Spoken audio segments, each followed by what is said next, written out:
నమస్కారం. ఈరోజు BRS working president అయినటువంటి కేటీఆర్ గారు నిన్న మంచిర్యాలలో మాట్లాడుతూ తల్లిదండ్రులను సుఖపెట్టకపోయినా పర్వాలేదు, బాధ పెట్టొద్దు అని చెప్పేసి మాట్లాడడం జరిగింది. గతంలో మేము అనేక పొరపాట్లు చేశామని, ఎమ్మెల్యేలను కేంద్రంగా చేసుకొని రాజకీయాలు చేశామని, ఇక నుంచి కార్యకర్తలను కేంద్రంగా చేసుకుని రాజకీయాలు చేస్తామని చెప్పి మాట్లాడుతూ తెలంగాణ జాగృతి రాష్ట్ర అధ్యక్షురాలైనటువంటి శ్రీమతి కల్వకుంట్ల కవిత గారిని ఉద్దేశిస్తూ తల్లిదండ్రులని సుఖపెట్టకపోయినా పర్లేదు, బాధ పెట్టొద్దు అని మాట్లాడుతున్నట్టు తీరు చూస్తే చాలా హాస్యాస్పదంగా ఉన్నది. మీరు బీఆర్ఎస్ పార్టీ లైన్ దాటి మాట్లాడినట్టుగా అనిపిస్తూ ఉన్నది. ఈరోజు మీరు ఏదైతే చెప్పినారో, మేము గతంలో పట్టించుకోలేదు కార్యకర్తలని, కొన్ని తప్పులు చేసినాము, వాటిని సరిదిద్దుకోవాల్సి ఉండే, మేము జర్నలిస్టుల గురించి పట్టించుకోలేదు, మేము గల్ఫ్ కార్మికుల గురించి పట్టించుకోలేదు, కార్యకర్తలను మండల స్థాయిలో లెవెల్లో కూడా మేము పట్టించుకోలేదు అని చెప్పేసి మీరు మాట్లాడినారే.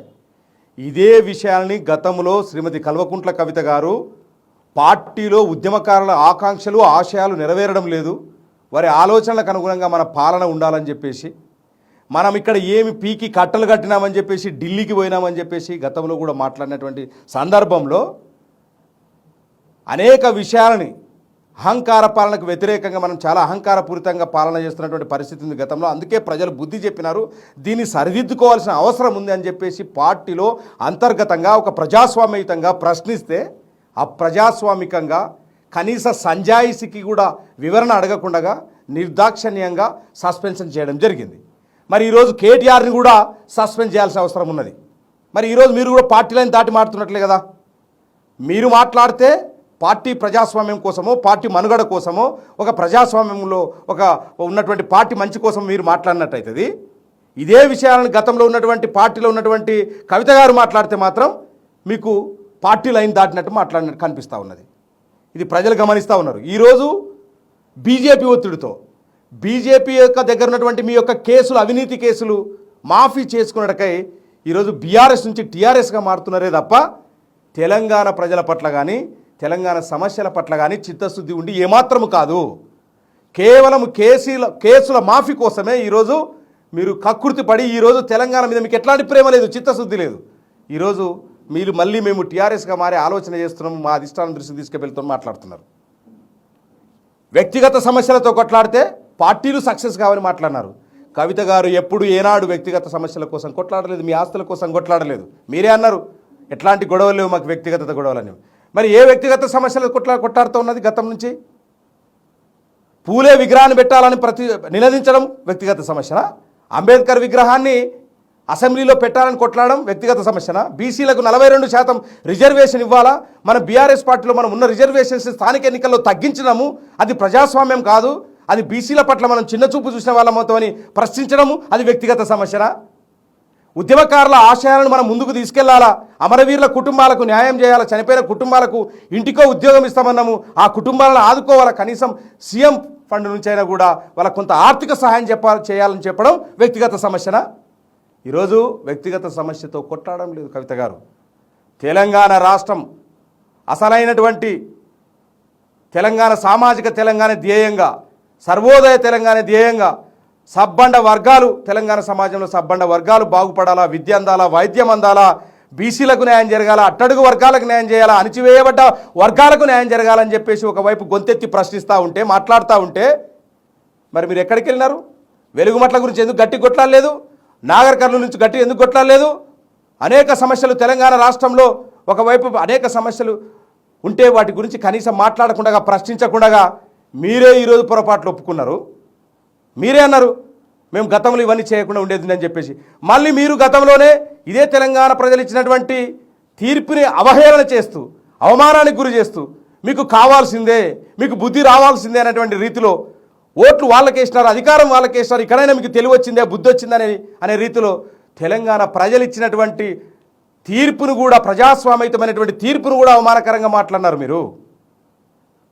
దాన్ని ఒకసారి మననం చేసుకోండి. ఎవరైనా కష్టాల్లో ఉంటే, తెలంగాణ ప్రజలు కష్టాల్లో ఉంటే సానుభూతితో వారిని రక్షించాల్సింది పోయి, వాళ్ళ తరఫున నిలబడాల్సింది పోయి, వాళ్ళ తరఫున కొట్లాడాల్సింది పోయి మీకు తగిన బుద్ధి జరిగింది, మీకు ఓట్లు వాళ్ళకే ఇస్తారు, అధికారం వాళ్ళకి ఇచ్చినారు కాబట్టి గడ్డ కొరకు అదేమంటారు కదా, గడ్డ ఎక్కడేసి ఇక్కడ పాలియమంటే అని చెప్పేసి అనేక సామెతలు చెప్పి పెద్ద పెద్ద మాటలు మాట్లాడి ఈరోజు మేము గతంలో తప్పులు చేసినాము, ఆ తప్పులకి మేము అనుభవిస్తున్నామని చెప్పేసి మాట్లాడితే ఈరోజు ప్రజలు ఎవరు కూడా హర్షించరు. గతంలో మీరు పరిపాలించేటువంటి అహంకార పాలన ఒకసారి గుర్తుకు తెచ్చుకోండి. ప్రజలు ఇంకా మర్చిపోలేదు. గద్దర్ లాంటి ఉద్యమకారిని అసెంబ్లీ అక్కడ ఉన్నటువంటి ప్రగతి భవన్ ముందు మీరు ఇలా కూర్చోబెట్టినది ఇంకా ప్రజలు ఎవరు మర్చిపోలేదు. కనీసం అసెంబ్లీలో ఉండంగానే గద్దర్ చనిపోయిన వార్త వస్తే కనీసం కూడా సంతాపం తెలగకుండా కూడా మీరు ఏది కూడా బయటకు వచ్చినారంటే అది కూడా ఎవరు తెలంగాణ ప్రజలు మర్చిపోలేదు. ఈరోజు మీరు మాట్లాడుతున్నటువంటి తీరు చూస్తే హాస్యాస్పదంగా ఉంది. ఈరోజు బీజేపీ ఒత్తిడికి తలొగ్గి ఓన్లీ బీజేపీ కోసం మీ కేసులను మాఫీ చేసుకోవడం కోసం కేసులు మాఫీ చేసుకున్నట్టుకై వాళ్ళ దగ్గర తలొగ్గి తెలంగాణ ఆత్మగౌరవాన్ని మళ్ళీ కూడా ముందుకు తీసుకొచ్చి ఈరోజు మేమే తెలంగాణకు మేము మళ్ళీ టీఆర్ఎస్గా మారుస్తామంటే ఎవరు హర్షించరు. కాబట్టి తెలంగాణ ప్రజలన్నీ గమనిస్తూ ఉన్నారు. కేటీఆర్ గారు నిజంగా బీఆర్ఎస్ పార్టీ కనుక ప్రజాస్వామ్యయుతమైనటువంటి పార్టీ అయితే ఖచ్చితంగా ఒకవేళ మేము ప్రక్షాళన చేసుకోవాలా, రాబోయే రోజుల్లో ప్రజాస్వామ్యయుతంగా నడవాలనుకున్నప్పుడు మీరు గతంలో ఏ రకంగా అయితే కవిత గారిని సస్పెండ్ చేసినారో మరి మిమ్మల్ని ఎందుకు సస్పెండ్ చేయకూడదో ఈ సందర్భంగా ప్రశ్నిస్తూ ఉన్నాం. ఈరోజు తండ్రిని ఏడిపించొద్దని అంటున్నారు కదా, తండ్రిని ఏడిపించింది కల్వకుంట్ల కవితక్క గారు కాదు.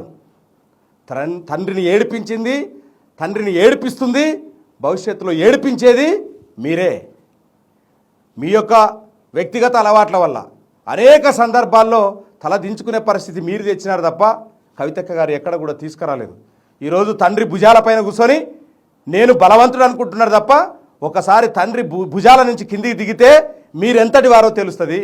తండ్రి భుజాలపైన కూర్చొని తెలంగాణ రాష్ట్రాన్ని సాధించేటువంటి తండ్రి తెలంగాణ భుజాలపైన కూర్చొని నేను చాలా బలవంతుడిని, అందరికంటే ఎత్తుగలవాన్ని అని చెప్పేసి మీరు భ్రమపడుతున్నారే, దీన్ని ప్రజలందరూ కూడా గమనిస్తూ ఉన్నారు.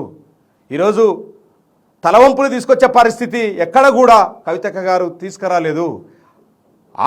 ఏ ఉద్దేశంతో అయితే తెలంగాణ రాష్ట్రం ఉద్భవించిందో, ఏ ఆలోచన నుంచి తెలంగాణ రాష్ట్రం కావాలని ఆనాడు ఉద్యమ పార్టీగా ఉద్భవించిందో ఆ తండ్రి ఆశయాలను నిజంగా ముందుకు తీసుకెళ్తుంది తప్ప మీరు నిజమైనటువంటి వారసురాలుగా ఈరోజు ఆనాడు పార్టీ పెట్టినప్పుడు ఎంత మంచి ఆలోచనతో పెట్టినారో చాలా సందర్భాలు చెప్పింది. దయ్యాలు రాక్షసులు చుట్టూ చేరి చెడుపుతున్నటువంటి పరిస్థితి ఉన్నది అని చెప్పి చెప్పింది. ఆ క్రమం లోపల అక్కడ తన మాట వింటే చెప్తే ఎవరు అర్థం చేసుకోలేని పరిస్థితుల్లో అనేక సందర్భాలు చెప్తున్నప్పుడు కుట్రపూరితంగా బయటికి పంపిస్తే బయటికి వచ్చి ఆ ఆశయాలను తన కొనసాగిస్తుంది తప్ప నిజమైనటువంటి వారసురాలుగా నిలుస్తుంది తప్ప తండ్రిని ఎక్కడా ఏడిపించడం లేదు. తండ్రి కలలుగానటువంటి రాష్ట్రం ఎట్లా ఉండాలనుకున్నదో ఆ రాష్ట్రాన్ని ఇక్కడ సాధ్యం కాదని భావించి బయటికి పంపిన తర్వాత ఏప్రిల్ 25న తెలంగాణ అనే ఆత్మను పురడబోసుకొని పార్టీని ప్రకటించి సర్వోదయ తెలంగాణ లక్ష్యంగా సామాజిక తెలంగాణ లక్ష్యంగా ముందుకెళ్తున్నటువంటి క్రమంలో భయానికి గురై భయపడి అనేక రకాలుగా అవాకులు చెవాకులు పేరుతూ ఏ ఒక్కనాడు కూడా తెలంగాణ రాష్ట్రానికి ఏమీ చేయని భారతీయ జనతా పార్టీతో వారి దగ్గర తలొగ్గి కేసుల కోసం తలొగ్గి కేసులను కొట్టించుకోవడం కోసం సిబిఐ ఈడీ లాంటి కేసుల నుంచి తప్పించుకోవడం కోసం తిరిగి డ్రామా ఆడుతున్నటువంటి పరిస్థితి ఉన్నది తప్ప మీరు ఈరోజు తల్లిదండ్రులను మీరు ఏడిపిస్తున్నారు తప్ప శ్రీమతి కల్వకుంట్ల కవిత గారు కానే కాదని ఈ సందర్భంగా మీకు విజ్ఞప్తి చేస్తున్నాం. తెలంగాణ ప్రజలు కూడా ఆలోచన చేయాలా, ఇట్లాంటి కుయుక్తులను ఇట్లాంటి కుట్రలను తరిమి కొట్టాల్సినటువంటి అవసరం సందర్భం ఉందని ఈ సందర్భంగా తెలంగాణ ప్రజానికానికి విజ్ఞప్తి చేస్తూ ఉన్నాను.